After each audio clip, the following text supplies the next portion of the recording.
Bonjour tout le monde, on se retrouve pour une nouvelle vidéo. Je vais vous lire le livre Aladdin et la lampe magique.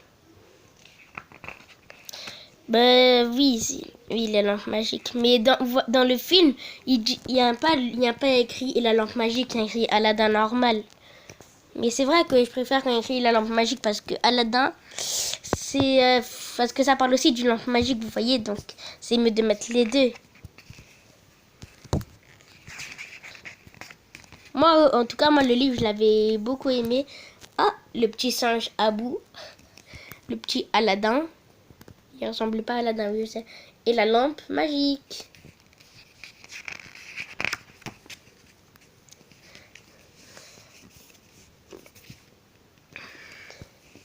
Donc voilà, ici vous avez tout grand. Dans une ville d'Arabie, un garçon appelé Aladdin vivait avec sa mère qui était couturière. Aladdin préférait errer dans les rues avec son fidèle ami Abou plutôt que de travailler. Un jour, Aladdin se promenait au marché lorsqu'il rencontra un magicien. L'homme le cherchait depuis longtemps car il avait vu son visage dans sa boule de cristal. Il avait besoin d'Aladdin pour réussir son projet, récupérer un objet magique.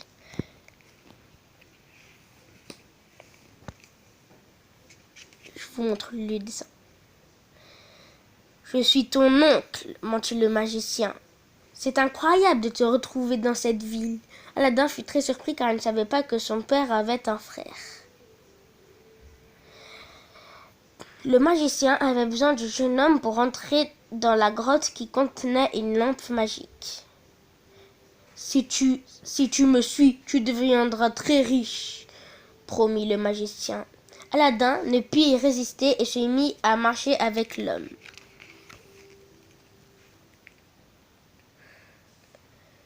Ils marchèrent longtemps sous le soleil brûlant du désert.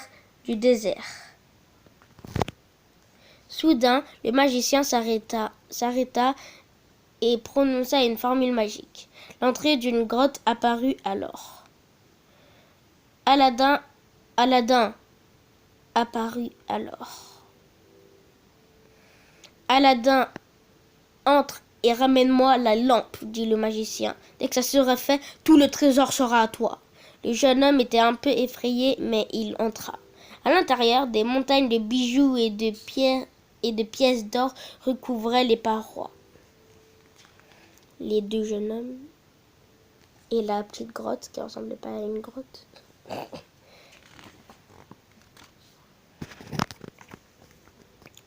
Aladdin trouva la lampe rapidement et prit le chemin pour ressortir de la grotte.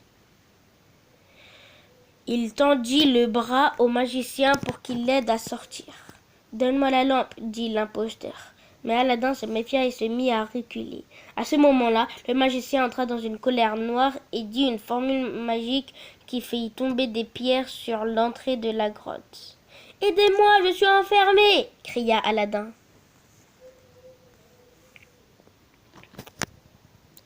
Le jeune homme tapa des poings sur les rochers pour essayer de sortir. La grotte était plongée dans le noir. Alors, il prit la lampe et commença à la frotter pour l'allumer. C'est alors qu'un éclair bleu éblouit Aladdin. Quand il rouvrit les yeux, il vit un génie. « J'ai emprisonné depuis des siècles de cette lampe. Fais un vœu et je l'exaucerai. » Aladdin, stupéfait, demanda à rentrer chez lui. Oh. Une fois rentré, Aladdin dit à sa mère « Mère, nous n'aurons plus de problème d'argent et je vais travailler avec toi au lieu de traîner dans les rues. » Grâce au génie, le jeune homme acheta une boutique et il se mit à travailler dur. Il devint un honnête marchand qui était connu dans toute la ville. Il faisait venir des tissus, des pierres précieuses et des bijoux du monde entier. Un matin, Aladdin vit des gardes du palais repousser la foule qui se trouvait dans la rue. Le cortège royal allait passer. C'était celui de la princesse Jasmine. Personne n'avait le droit de la voir ou de lui parler. Soudain, Aladdin vit une jeune femme sortir du cortège et rentrer dans sa boutique. Il se cacha derrière un rideau. Il observa la jeune femme et y reconnut la princesse. Il en tomba tout de suite amoureux.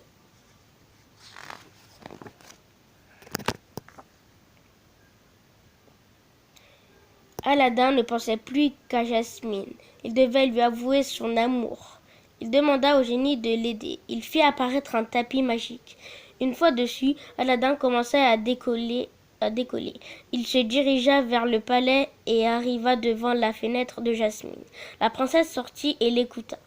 Puis elle lui dit « Si tu m'aimes vraiment, emmène-moi voir les nuages. » Et alors ils s'envolèrent pour une nuit incroyable.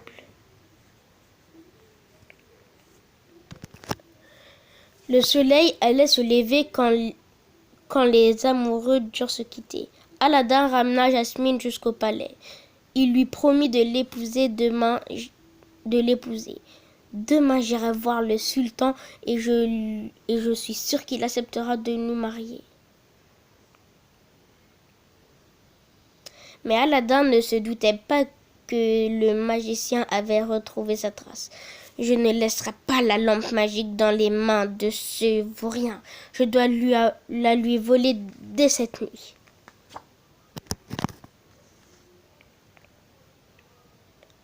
La nuit tombait et Aladdin partit pour rencontrer le sultan.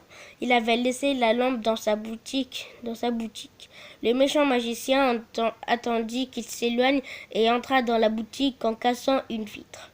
« Voici la lampe !» s'exclama-t-il heureux. Il la frotta et fit apparaître le génie. « Maintenant je suis ton maître et je t'ordonne de faire disparaître le palais et la princesse Jasmine. » Le génie fit ce que le magicien lui demandait.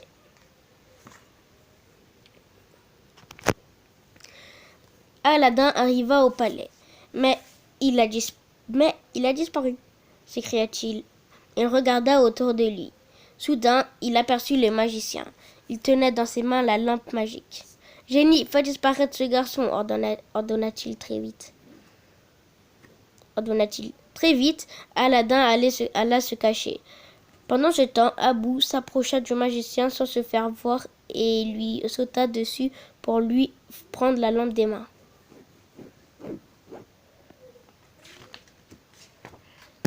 Oh, le livre s'est fermé. La lampe des mains. Abou ramena la lampe à Aladdin qui dit alors au génie d'envoyer le terrible magicien très loin d'ici. Puis il demanda que le palais revienne à sa place. Alors il retrouva Jasmine et le sultan. Ce dernier accepta sans hésiter de les marier. « J'ai un dernier vœu à faire, dit Aladdin au génie. Je souhaite que tu sois libre. » Fou de joie, le génie s'envola et fit briller un feu d'artifice sans pareil dans le ciel. C'est fini. Attendez un peu, vous avez remarqué que l'histoire n'est pas pareille que le film. Parce que déjà la mère d'Aladin, elle est morte quand il était petit. Et aussi le tapis volant, le génie, il n'a pas fait apparaître. Mais en fait le tapis volant, il était coincé sous une pierre. Vous êtes d'accord? Et normalement, le magicien, Abou, il avait touché un trésor. C'est pas le magicien qui est rentré dans une colère noire. C'est pas du tout comme ça. Et Aladdin, il avait même pas une boutique. Vous êtes d'accord? Mais au moins, ça raconte un peu l'histoire. Ça raconte un peu le film, voilà, une aventure. Et là, nous avons le magicien, il est très en colère. Et là, c'est ma première collection. J'ai Aladdin et la lampe magique. Ici, on le voit. Nous avons le petit chaperon rouge. Nous avons Cendrillon, le livre de la jungle. Donc voilà. N'hésitez pas à mettre des pouces bleus ou même encore des petits... N'hésitez pas... Si vous voulez d'autres livres, n'hésitez pas à vous abonner et à lâcher des pouces bleus. Bisous, bisous. Je vous lirai des autres livres. Bisous.